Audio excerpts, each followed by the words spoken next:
All right, our final storyteller for the evening.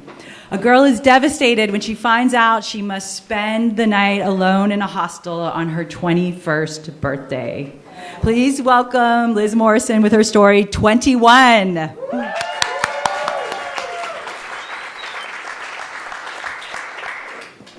It's almost my 21st birthday. And seeing as my fake ID had been roundly rejected at a bar about a week before, I was very excited to give up the indignity of youth and finally be an accepted adult in society. Except the problem was I was living at home with my parents in Boston for the summer before I went away on my semester abroad program, and I didn't really have that many friends in Boston at the time. It was mostly just like the people I worked at a bookstore with who were not particularly exciting. And so I was thinking to myself, like, how am I going to ring in this momentous birthday in a way that feels appropriate? And I was racking my brain and I couldn't think of anything. And I just, birthdays have always been special to me. And I wanted it to be a sort of fun time. And so my brother, thankfully, he's 6 years older and a comedian in LA, offered to host me in Los Angeles. And he was like, "Don't worry, Liz, I'll give you a good 21st birthday." And so my parents graciously bought me a ticket to LA to spend my birthday with my brother, and I was very excited. I had never been to Los Angeles before.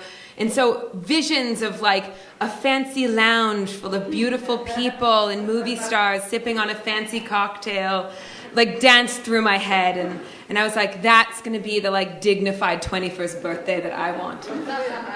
And so I packed my flip-flops and like the cutest dress that I owned, which was like cute for Boston, but like definitely not cute for Los Angeles. And I got ready to fly across the country to visit my brother. And so Ben, my brother, he calls me the day before I'm supposed to fly out, and he says, "Liz, I'm so excited to host you for your birthday. We're going to have a great time.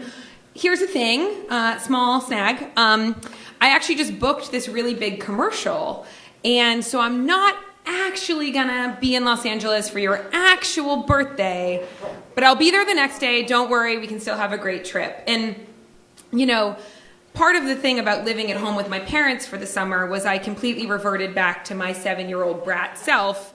And so this news just like made me crumble. And I was like, oh my God, my birthday is ruined. I don't know anyone in LA. I can't go to this trip. It's just like, if Ben's not going to be there, like, what am I going to do with myself on my 21st birthday? I can't go. And my mom looks at me in her infinite wisdom and is just not having it. She's dealt with many years of me being a 7-year-old brat. And so she's just like, "Liz, you're like literally about to go travel the world for 3 months. You can spend one day by yourself. It's okay. You can do this. I believe in you. Part of being a traveler is just rolling with the punches. And you know what? I've even booked you a hostel, so you'll have a place to stay for that night." And I look at my mother and I say, "A hostel? They have those in America? I never knew that was a thing that existed here in the States. Like, I've stayed in hostels in Europe before, like on a school trip, but who knew that was a thing in America?" "Okay, Mom, but sure, you're probably right. Like, yeah, fine, I can do it. I'm going to be an adult. I want to be a traveler. Sure, fine. I'm going."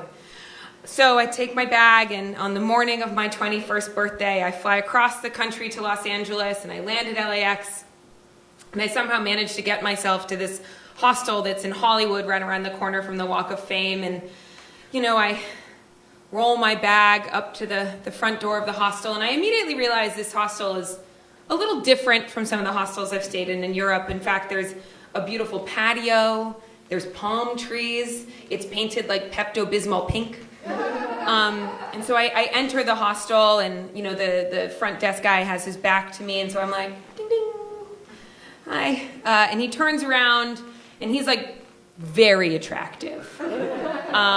But he's like wearing a leather jacket and ripped jeans, even though it's like 95 degrees outside in Los Angeles. And I'm bedazzled. I'm just like, wow, cool. And I'm like, "Hi, my name's Liz. My mom booked me a room here. Hi. And he's like, oh, cool, hi, welcome to the Hollywood hostel. Your bunk room is down that way, bathrooms are down this way. We have a barbecue at 4 p.m. if you want to come back. Have a great time. Los Angeles is a great city.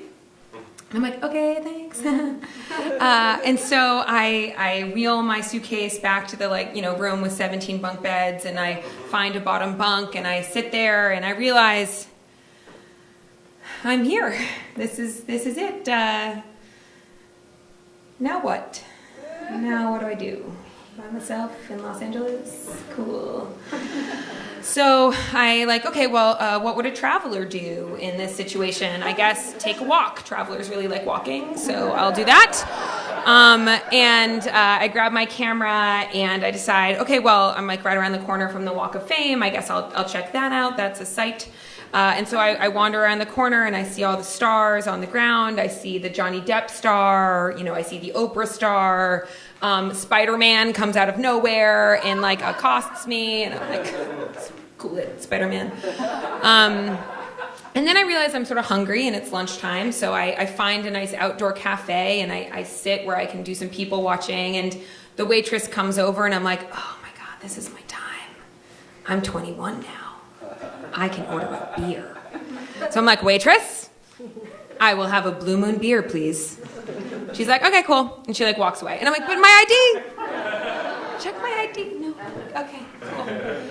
So the waitress delivers my salad and my Blue Moon beer, and I take my Blue Moon beer, my first legal sip of alcohol, and I look around, and there's no one there. So I take my camera, I smile, and I take this 21-year-old alone birthday selfie, and I'm like, well, cheers to me, birthday self. And I drink my Blue Moon beer, and it tastes like a Blue Moon beer, sort of citrusy, sort of bad. I proceed to eat my salad in silence and just try to people watch, and I just decide that that's just sort of boring, and I continue my walk, and I wander the streets of Hollywood, and eventually it's time for me to go back to the hostel because it's 4 p.m. And so I wander back to the hostel, and now the hostel is filled with people. The patio is filled with people, and the thing is they all look like they're there together, like they're in pairs or groups over here, and I feel like the only single person there. And so I'm like, I can do it, just go. And I'm like, I'll get a hot dog. So I get in line to get a hot dog. And the woman behind me sort of accidentally knocks me, and I sort of turn around and she's like, oh, I'm so sorry. Oh, good day. And I'm like, oh, good day. And where are you from? And she's like, oh, I'm from Australia. This is my friend. And so that gets us talking. That breaks the ice. And so I start chatting with these ladies, and it turns out they're both nurses from Australia who are on a gap year. And it's their first day in Los Angeles, too, and they were very excited to see Nicole Kidman star on the Walk of Fame. And they invite me to come sit with them. And so we all go to the cooler to get a beer. And there, again, I go get a beer, and there's no one around to card me, and I'm like, anyone want to see my ID? No? Okay, cool. And so we go sit down, and the three of us start chatting, and it's immediately a great conversation. We're just sharing travel stories, and they're telling me about their plans to travel the rest of the United States.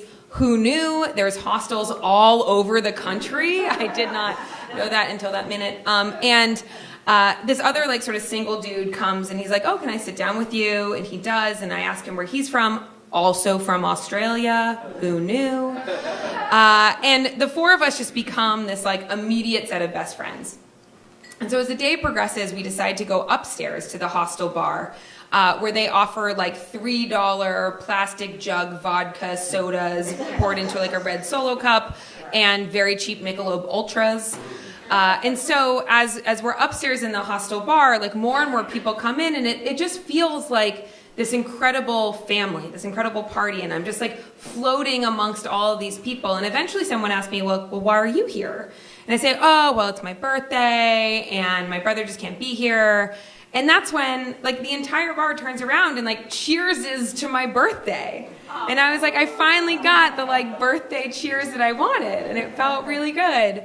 And as I'm floating around to all these people, I finally meet some guy who's not Australian, because like the vast majority of these people were Australian. And I ask him, oh, like, where are you from? And he's like, I'm from here. And I'm like, what? And he's, yeah, like, I'm from LA. I actually go to rock band school down the street. And I was like, what's rock band school? And he's like, oh, it's like school where you go to learn how to be like a rock star. They teach like guitar and like singing. And actually my friend works here at the hostel, and so we all come here to drink because the drinks are cheap and there's attractive Australians. And I was like, oh yeah, that makes sense. And that's when I like look around the bar and it's like Australian, rock star, Australian. And I realized, you know, as I'm drinking my like cheap like vodka soda out of a red Solo cup, that, well, maybe this wasn't the exact Los Angeles experience that I thought I was going to have. I am in a room full of attractive people and rock stars drinking a cocktail, so close enough. And eventually the night sort of winds down and I say goodbye to all my new friends and I like stumble down to my 17 bunk bedroom and I find my bottom bunk somewhat successfully. And as I'm trying to fall asleep, I think to myself, you know, I'm so happy that I did this. And I'm really excited for my travels to come because I think now I'm like a little bit more prepared for what's to come. I have a little bit more of an idea, which is namely cheap hostel bars and Australians traveling. And so then I like shove some earplugs into my ears because the guy next to me is snoring, and I proceed to fall asleep. And the next morning I wake up with my first very bad legal hangover. And my brother comes to pick me up and he says, Liz, like, how was your birthday? I'm so sorry I wasn't there to be there for you. Did you have an okay time? And I say, yeah, Ben, I had an amazing time. You know, Mom was right. Sometimes you do just need to roll with the punches. Don't tell her I said that, by the way. And, you know, I am just so happy that I had this experience. I made a ton of new friends, but maybe I never should drink again.